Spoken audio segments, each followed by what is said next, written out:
Mr. Singh, let me go to you.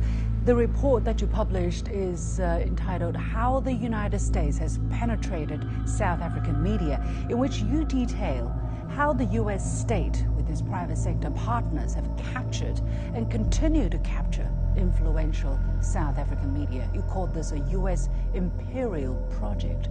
Who exactly are the main players here, and what's their hidden agenda?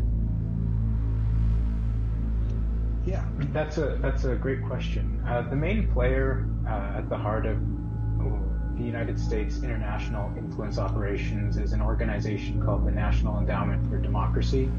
This was an organization created in 1983 under the Reagan administration.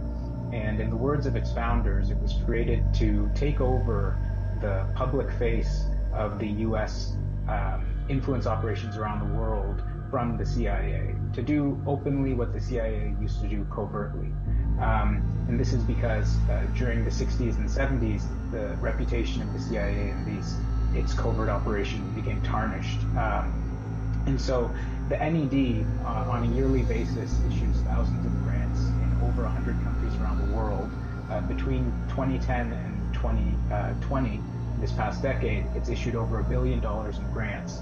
And a lot of these grants go to media organizations, a range of civil society organizations, but what we focused on were its funding towards media organizations, particularly in South Africa, where it has been financing since 2020 one of the major South African newspapers, Mail and Guardian, and has increasingly been working with private foundations, namely Luminate, which is a private foundation headed by Pierre Omidyar, who founded the Intercept investigative journalism website, and Open Society Foundations, which is headed by George Soros. And so this sort of public-private partnership is increasingly playing a role in media development, particularly in the global. Please like and subscribe.